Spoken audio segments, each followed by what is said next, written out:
Oui, je finis ce que j'avais à dire sur une deuxième vidéo. Donc. Je parlais du peuple palestinien et de ses souffrances. Oui, nous devons soutenir le peuple palestinien, le dernier peuple colonisé de la planète, colonisé de façon atroce, victime de liquidation ethnique qui ne dit pas son nom, enfermé tout entier le peuple palestinien dans une prison à ciel ouvert et qu'on pilonne régulièrement pour le punir d'avoir résisté à une plus grande occupation, à une plus grande oppression.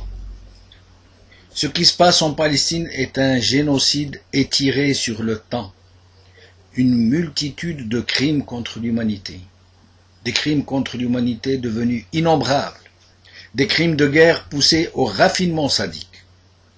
Et je n'exagère rien.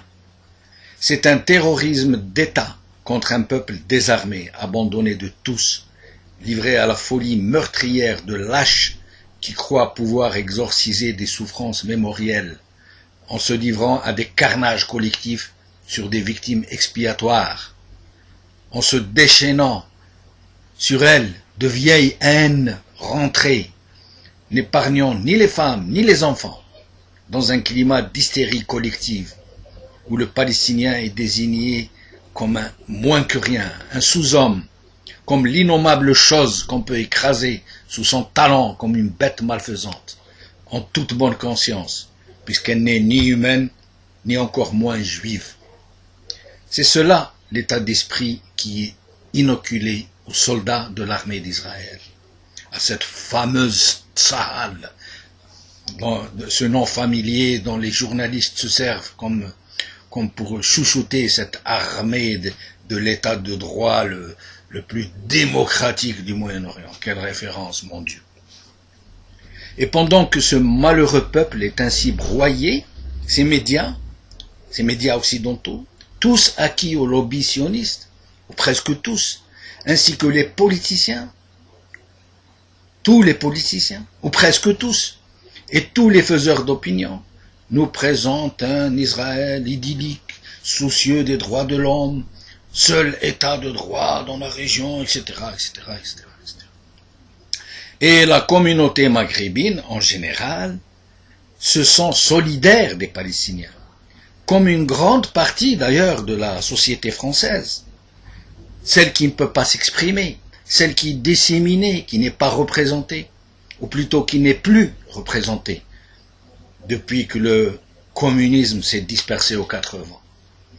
La population maghrébine éprouve un immense sentiment d'injustice à cause de ce qui est infligé au peuple palestinien, mais aussi de frustration.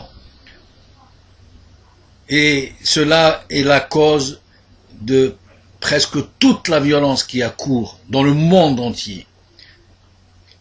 Non seulement parce que les Algériens, les Maghrébins, d'une manière générale, les Noirs, tous ceux qui sont dans les couches les plus basses de la société française, c'est tous ces immigrés, se sentent concernés, non seulement parce qu'ils sont musulmans, puisqu'ils s'en trouvent parmi les Palestiniens qui ne le sont pas, qui sont chrétiens, mais surtout parce que c'est un peuple opprimé et qui éveille des réminiscences d'un passé proche, vécu par les parents, par les grands-parents, quand le Maghreb et d'autres pays africains gégnaient sous la férule colonialiste.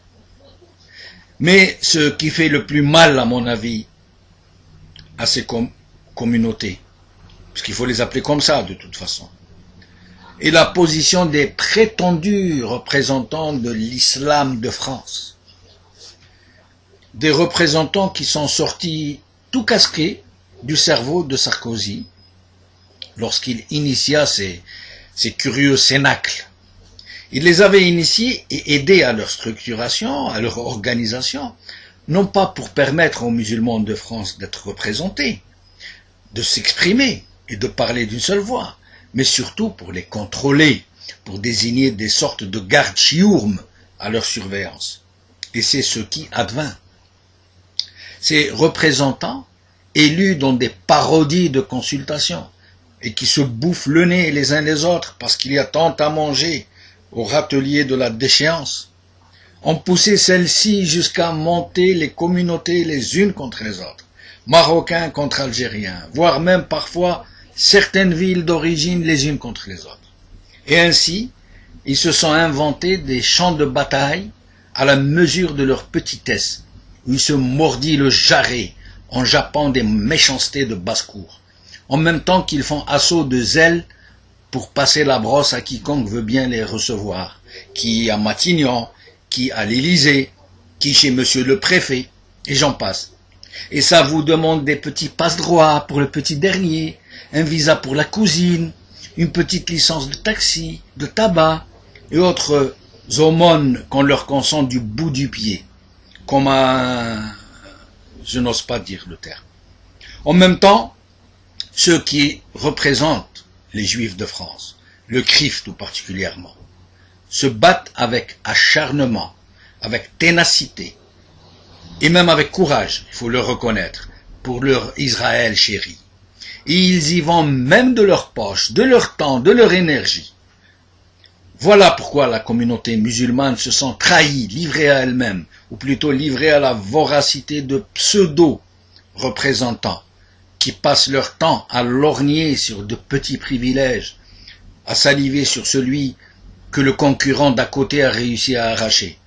Et ils mendient littéralement de petits passages à la télé, où ils viennent nous saouler avec leur petite profession de foi républicaine, dite dans un français qui se veut académique, qui se veut seulement, et qui cache mal l'accent du pays dont ils ont honte, qu'ils cherchent à cacher sous un accent parigot pitoyable, tout frais acquis, qui fait se marrer dans les chaumières. Voilà pourquoi les Mohamed Marrah et tous ces révoltés qui lui ressemblent sont allés chercher un islam moins sirupeux et qui leur semble plus en accord avec leur colère en Afghanistan et ailleurs. Ils ont tort, en fait, s'ils croient que les serments, ou plutôt les imprécations dont on les abreuve dans ces terres éloignées, sont un palliatif à l'ignominie de leurs représentants en France.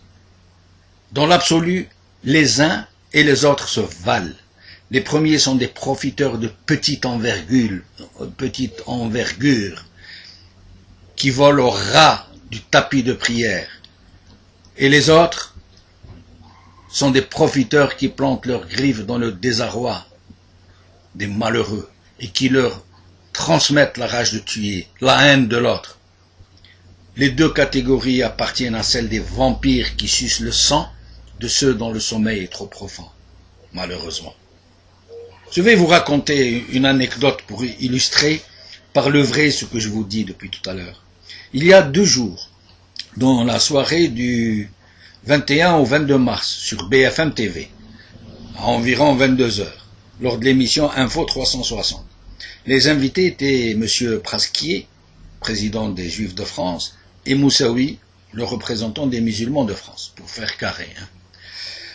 Alors, après avoir fait leur petite profession de foi, M. Moussaoui surtout, qui semblait vouloir se faire pardonner un crime qu'il n'avait pas commis, et qui se faisait petit au possible avec son petit accent parigot, Prasquier, M. Prasquier, arrive et part dans une litanie, comme d'habitude, sur la propagande à laquelle se livrent les ennemis d'Israël. Et de nous dire qu'il ne faut surtout pas reprendre cette thèse que Mohamed Marrah aurait assassiné des enfants juifs pour venger les enfants palestiniens, tués par l'armée israélienne, car, nous dit-il, de partir de plus beau dans sa propagande dessous, parce que bien sûr elle était sur BFM TV, et de nous dire donc que toutes les images qui circulent sur le net, où on voit des enfants palestiniens assassinés, souvent entre les bras de leurs parents, de pauvres corps désarticulés, sont des photos de propagande, et que toutes ces photos étaient celles d'enfants tués dans des accidents de la route. Rien que ça. Il l'a dit, il a eu le culot de le dire à une heure de grande écoute. L'animatrice n'a rien rétorqué, bien sûr, à cette énormité, bien sûr. Elle est à BFM TV. Mais on se serait attendu à une toute petite remarque, aussi timide puisse-t-elle être, de monsieur Moussaoui. Eh ben, rien du tout. Rien.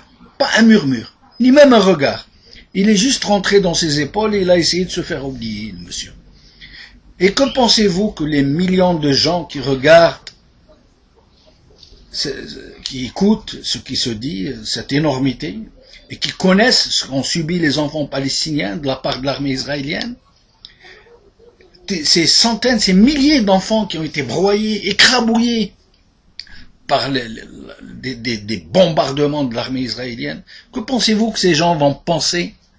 Imaginez un peu la réaction de ceux qui ont pleuré, qui ont pleuré les innombrables corps déchiquetés par les bombes de petits enfants innocents.